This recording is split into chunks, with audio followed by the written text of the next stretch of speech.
This is part 2 of Emily and the AI.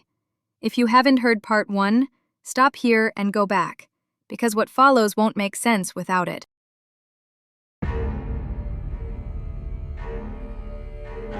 The app returned but wouldn't give answers. Anonymous messages led me to a bar for a mysterious meeting. A former coworker surprised me, and not in a good way. And a call that changed everything. This isn't just a podcast. This is a crime scene. Welcome to Evil, Warts and All, where we don't just tell stories, we dig up what was never meant to be uncovered. I'm Eleanor Falsher. For the past year, I've been consumed by one disappearance. Emily Kodecki. A case so strange, so unsettling, it refuses to let me go. What began as a story has become an obsession. And the deeper I dig, the more dangerous it gets. Previously on Emily and the AI. Emily Kodecki vanished without a trace. No signs of struggle. No explanation. I began to dig, following an anonymous tip that led me to an experimental forensic AI called JCN. At first, JCN seemed helpful. But soon, my files disappeared. My phone glitched. And I realized someone was pulling the strings, steering me toward dead ends, making me doubt my own instincts. Then came the tips from Mark Helfener, a retired detective. He warned me not to trust JCN, that Emily's case was unlike anything he'd ever seen. But something felt wrong. His calls grew stranger, his advice more desperate. And then I learned the truth. Mark had been dead for 2 weeks. So if Mark Helfener wasn't the one feeding me tips, who was? And why did they want me to keep chasing JCN? Emily's case had already consumed me, but now I had to face the question I'd been avoiding. Was JCN helping me or hunting me?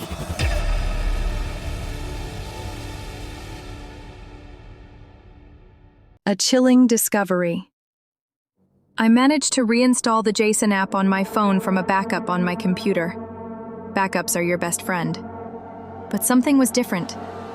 It no longer had the name JCN, just JCN. I tried asking it about Emily, but JCN claimed it didn't know anything. When I typed in my sister Abigail's name, it responded with just one phrase. I only know the truth. I asked, what is the truth?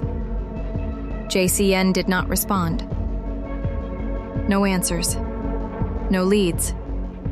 Just more dead ends. Then the harassment started. Hundreds of messages on social media posts calling me a liar, a fraud about my previous podcasts. It was overwhelming. I had to shut my laptop and I hugged Quincy. Was I a fraud?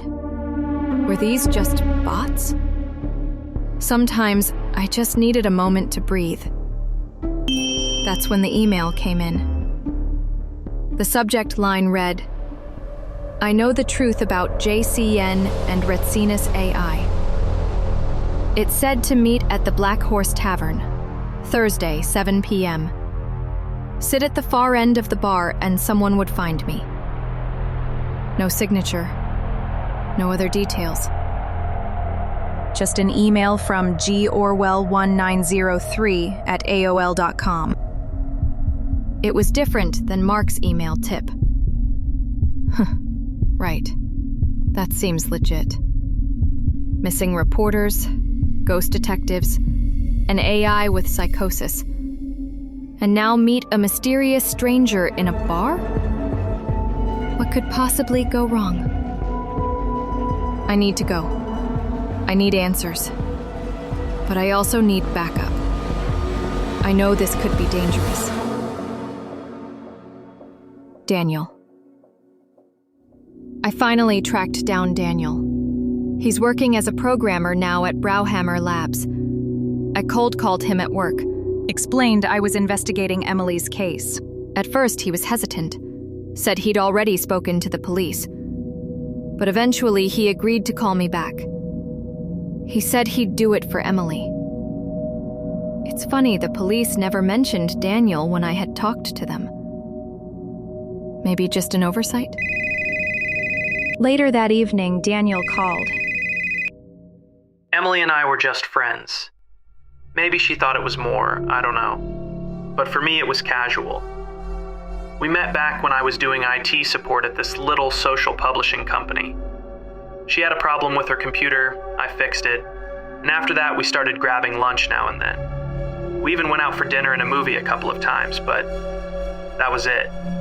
Sounded like dates to me. But Daniel was a coder at heart. His prior job was working with a man named Richard Argyle, who ran a startup developing AI models. Back then, Argyle had us building what he liked to call SLMs, small language models. It was good work, real interesting. Then he went and sold the whole thing to Redsinus AI.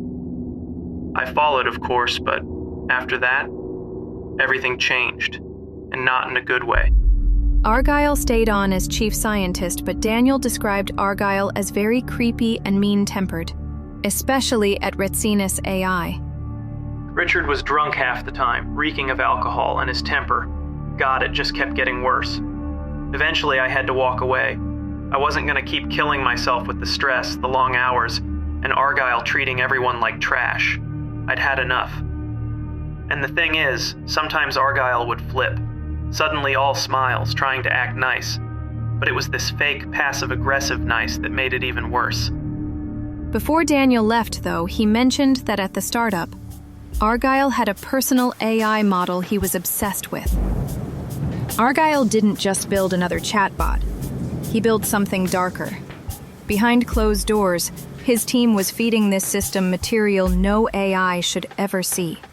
Police files, interrogation transcripts, even the writings of convicted killers. Not data about how to catch them, but how they think. Each line of code wasn't just a program. It was a blueprint for obsession, for violence. And when all those data sets were stitched together, they called it Reaper. Reaper wasn't designed to answer questions. It was designed to imagine crimes, to predict them, to perfect them. And the most chilling part? That wasn't an accident. That was the point. It gets stranger. When Redsinus AI took over, their CEO, Eli Lugner, wanted to merge all the different AI models they owned into one large system. They name it JCN, or Joint Cognitive Neurosynthesis. It was surprisingly good at forensic reasoning, but Argyle was against it. He insisted that keeping the models independent would provide better results. Lugner didn't care. He owned the IP now.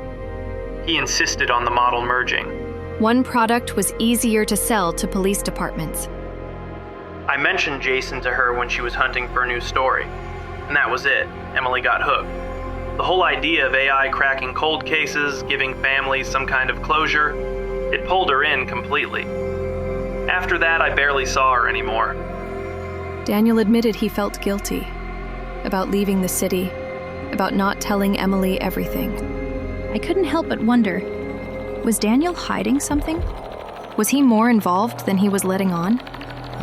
And why did Argyle need an AI trained on serial killer data? What was Reaper GPT really for? One thing was clear. I needed to find out more about JCN and Richard Argyle. That meeting at the Black Horse Tavern couldn't come soon enough. The meeting. I called my mom and asked her for a favor. A lookout. She sounded confused. A stakeout? She asked. What in heaven for? I didn't tell her everything, just that I was meeting someone who had information about my case. I assured her it would be safe. We parked across from the Black Tavern Cafe, the last open spot with a clear view. Busy for a Thursday. We sat in silence, watching strangers slip in and out. At 6:55, I told her, "I'm going in. I'll text you every 5 minutes. Hi, I'm okay. If you don't hear from me, call 911. Call 911? I thought you said this was a stakeout, she said. Mom, you're my lookout. I love you. Please, stay in the car. I crossed the street, heart pounding. Abigail would have known what to do. I wished she were here. Inside, the place was dim. 20 people, maybe. One shadowy figure caught my eye. Bald, heavyset, alone in a booth. The bartender asked what I wanted. I said water. He brought it with 2 lemons. I texted Mom. Hi, Mom, I'm okay. Mom replied with, how do I know it's you? Smiley face emoji. I chuckled but felt my paranoia creep in. Who was I meeting? Was I safe? Every 5 minutes, I sent another text. Hi, Mom, I'm okay. She responded with a heart emoji. At 7:30, just as I was about to give up, the bartender tapped me on the shoulder, startling me. Are you Eleanor? He asked. Yes. I think this is for you. An envelope. Inside, a card with a single line. Everything is a lie. My phone buzzed. Mom again. Should I call 911 now? Frowny face emoji. I was 6 minutes late. I texted back, Hi, Mom, I'm okay. I'll be right out. I asked the bartender who gave me the card. He just shrugged. A waiter found it. Said it had a woman's name. You're the only one here. And the bald guy in the booth? I asked. What guy? He said. I hadn't seen the bald guy leave. Walking back to the car, I felt like someone was watching me. I turned around, but saw nothing. On the drive home, I was disappointed. I wasn't kidnapped, but I was left with more questions than answers. Everything is a lie? What was a lie? Jason? The dead detective? The entire case? Mom asked, now that I've done a stakeout with you, do I have to be on the podcast? No, Mom. You're off the hook. She seemed relieved. Was it because I wasn't kidnapped, or that she didn't have to be on the show? I dropped her off, thanking her for being my stakeout partner. When I got home, I wasn't expecting what I found. The invasion. My front door was ajar. I never leave the door open, or unlocked for that matter. I've never trusted that digital lock it came with, but I hadn't bothered to change it. My first thought was of Quincy. I pushed the door open a bit more and called his name. I heard his bark, but it sounded distant. Should I call the police? I didn't have time for their questions. I pulled the pepper spray out of my purse and pushed the door open more and called out, Is anyone there? No answer, just more barking from Quincy. I wish I had my gun, but that was in the safe. I had to go in. I prayed the condo was empty except for Quincy. I slowly crept into the entryway. The lights were on in every room. Quincy was barking from the back bedroom. I had seen enough police procedurals to know I had to clear the other rooms first. The kitchen, living room, all clear. I opened the bedroom door. Nothing. Next was the bathroom. I realized now I had also seen too many horror movies. I very carefully opened the bathroom door. Luckily, the shower had clear glass and no opaque shower curtain. So far, so good. Finally, I made it to the back bedroom, where Quincy bolted out, startling me even though I knew he was there. He was safe, thank God. The room was empty, except for a small pile of poop. I couldn't blame him. I'd come close a few times myself.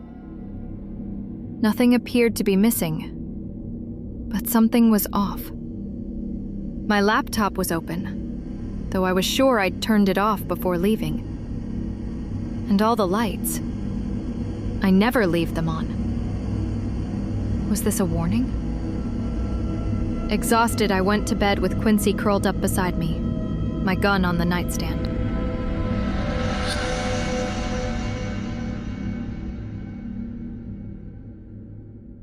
Abigail. The next morning, I opened the JCN app and asked JCN a direct question. Did you send an email to meet at a bar and arrange a note to be left for me? The response was as expected. I do not understand the query. I tried something different. Who is Richard Argyle? He is my father. I am his sire. My heart skipped a beat. Why did he create you?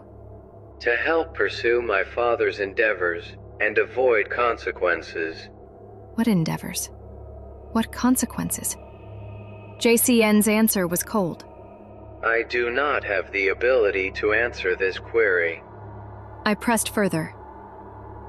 Is your father the reason for your sorrow? I only know the truth. What is the truth? Everything is a lie.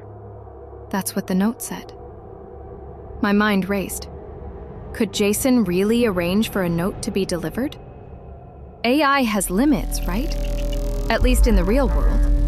Someone had to be manipulating JCN. Richard Argyle was hiding something dark. Had he hurt Emily? And then another thought crept in. Had he been involved somehow with Abigail? I needed to determine what were the endeavors and consequences Jason was helping Argyle with. What was the real purpose of this AI? Who broke into my condo? And why?